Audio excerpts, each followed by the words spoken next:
Now, given that you've taken up this challenge of explaining in simple words what really happens when you switch on a light and see the bulb, what we need to do this is a cell. Now, I have no idea what this is. I look at it, it's like some cylindrical thing. Something is positive, one is written over here.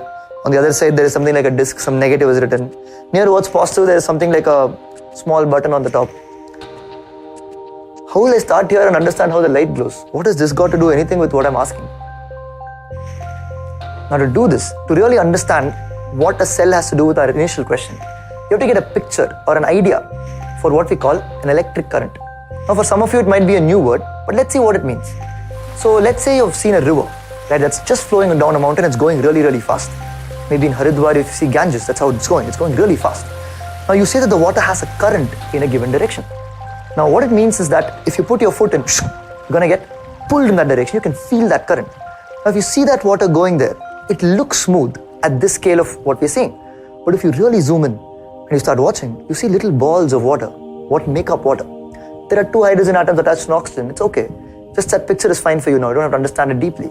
But you see all these balls banging against each other in random directions, but eventually having some direction they're going in. Kind of like if you're in a really crowded queue in Tirupati and you're getting closer and closer to the main deity. This is pretty much how it's going to look, a current of people. Now, if you replace balls of water with balls of air, which itself is a mixture of many, many kinds of balls, you get an air current, or what we call wind. But now, if you change scale, come back to some very real life objects, because all these are really small. Take tennis balls and put them in a pipe and let them all start moving in one random direction. You have a tennis ball current. Now, the question then for us is, what we mean by current for our purpose here is simply a large number of some kind of balls moving in some general direction as they are banging against each other. So it's time to test yourself. If I ask you now, if you know the current is in that direction, let's say a tennis ball current, then can you say that every single tennis ball at every single point in time is going in that direction? Can you even say that a tennis ball at some point should have gone in that direction? Think about it. Yes. The thing to notice here is, even though the current might be in that direction, each of the individual balls might be going in some random direction. In fact, if you pick one ball, it might be doing something like this, a zigzag motion, such that at no point it is actually ever pointing exactly in the direction of the current. So it is possible. So if you thought that the balls must also go in the direction of the current, you might have imagined the pipe to be containing balls that are beautifully parading like that.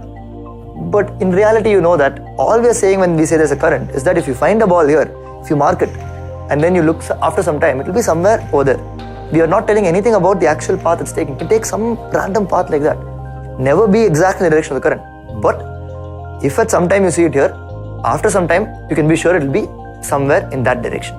That's what we mean when we say there is a current in that direction.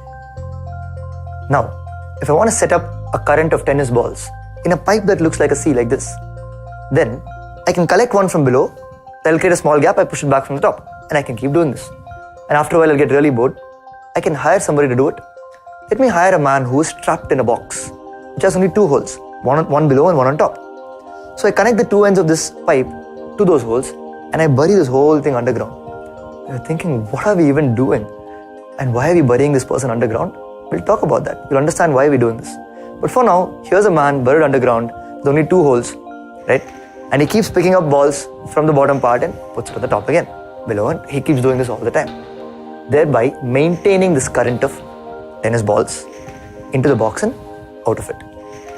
Now, this man is very hardworking, okay? He keeps picking up the ball, keeping it on top, thereby maintaining the current. But what if he gets tired and stops doing what he's doing? What will happen to the current of tennis balls? So if you watch what's happening, he's pulling a ball out, creating a gap, which is creating a gap on top, and then he pushes the ball back in over there. Now, if he stops doing this after this, there's no gap created, there's nothing for anything to move. So all the balls are going to remain stationary. In other words, the current has stopped. Now let's take this man and put him under slightly different work conditions. Let's tell him, listen, the pipe is gone. Now there are some few balls below you. You carry them and do what you're doing before only. Carry one up and keep it up, but hold them there. So you're continuously doing this. After a while, he is holding a few balls on top, right? He has to do some work to do that, right? He's holding them there. And he's done some work to take them there. Now this picture of a man holding balls up, waiting for a pipe to someday come so that he can begin his current below, after which he can start doing his whole job. is our cell.